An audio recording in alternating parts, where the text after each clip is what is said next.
Welcome, my name is Colleen Tauke. I'm a sewing specialist here at Fons & Porter. In this Sew Easy tutorial, I'm going to show you how to put together the blocks for clamshells in the quilt you see behind me. If you'd like to purchase this template or the pattern, please visit our website. What we're going to be doing is creating clamshells, but we're going to be using the twisted triangle template that you see here on the Sewing Center. And we've used this in other quilts to create different shapes, but by putting two together of the twisted triangle of the same fabric, we can create this wonderful clamshell design that you see here. And it's created in vertical rows so that you don't have to work on big, huge sections of the quilt at once. It's not so daunting. So the twisted triangle has one edge that's straight, and we have two that are curved. So we have an inward curve and an outward curve. And I'm going to show you how to cut the pieces that will go into the clamshell. So what we're going to be, I'm going to put in a rotating mat so we can always cut from a safe direction. Where you're directed to cut strips of fabric with the fabric. I've got selvage on this end, and that you can then efficiently cut by placing the straight edge of the template, the twisted triangle template, along the straight edge of your fabric. And once you have that lined up, then you can come in and quickly cut. And now I have these, since this is with the fabric, it's lined up wrong sides together, so you'll have matching set when you're done. So there's my first set of clamshell pieces, and if I open that up, you'll start to notice there is the clamshell we're working toward.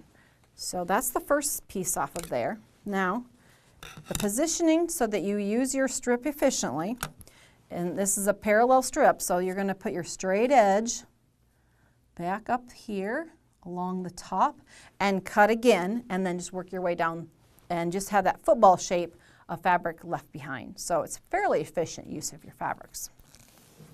Okay. Now, once we have all of our clamshells, you would go down through all of your wonderful prints and cut the clamshells in matching pieces.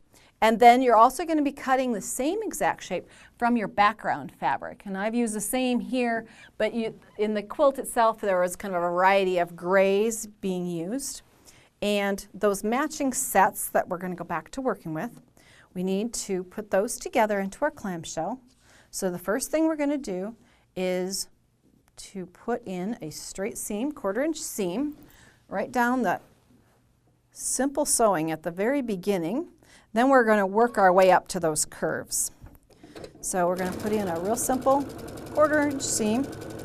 You want to be fairly accurate here because it's been engineered so that the other pieces that we're going to work in with it all work together. So make sure your 1/4 inch seam is fairly accurate. Trim our pieces here. Then we're going to take it to the iron. And now this is your choice. You can either press seam allowances open or to one side. But I found that pressing them open, just a little tip, might help you in the long run because it's going to alleviate some bulk when we're coming into some of the curves.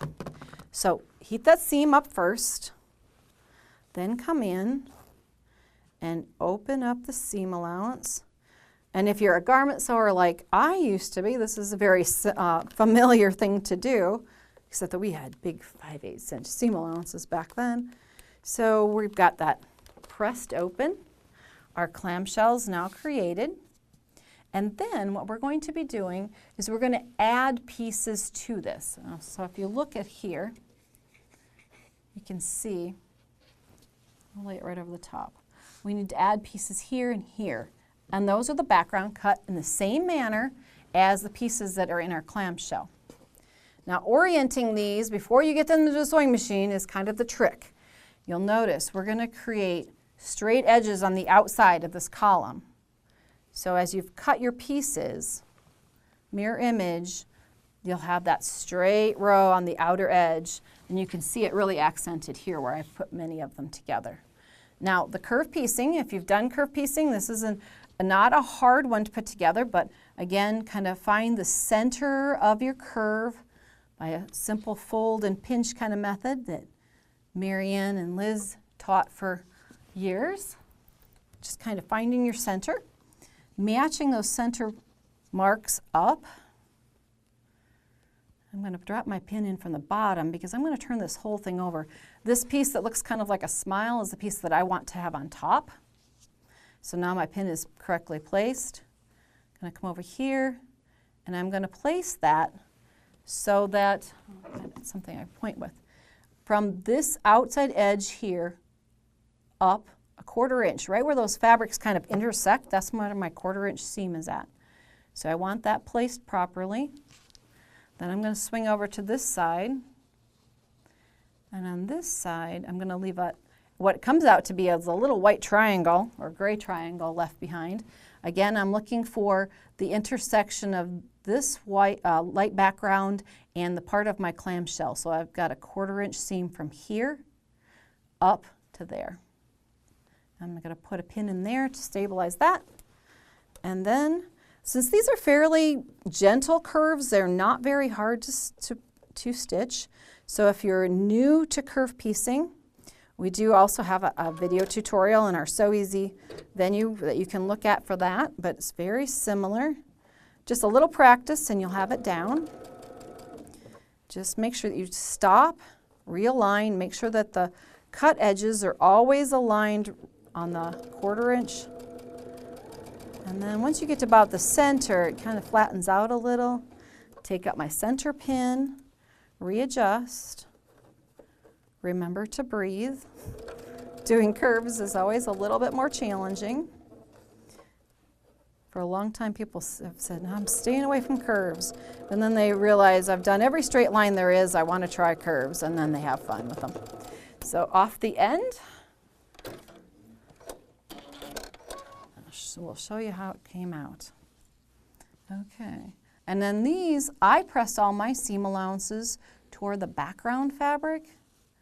Not bad for a video seam. Okay, now we're going to do the exact same thing on this side.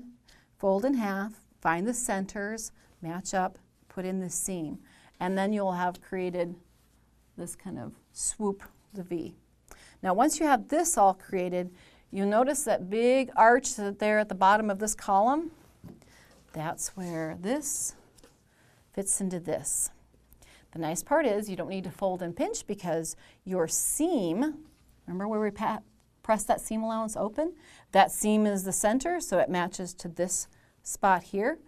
Those the background fabrics should converge, and that should be your 1/4 inch seam. Match those, match the ends, and it's the exact same process. It's just a little bit longer. So remember to breathe. You're going to get all the way across, and you're going to be adding that in to create the column, which is a similar seam here and here and here.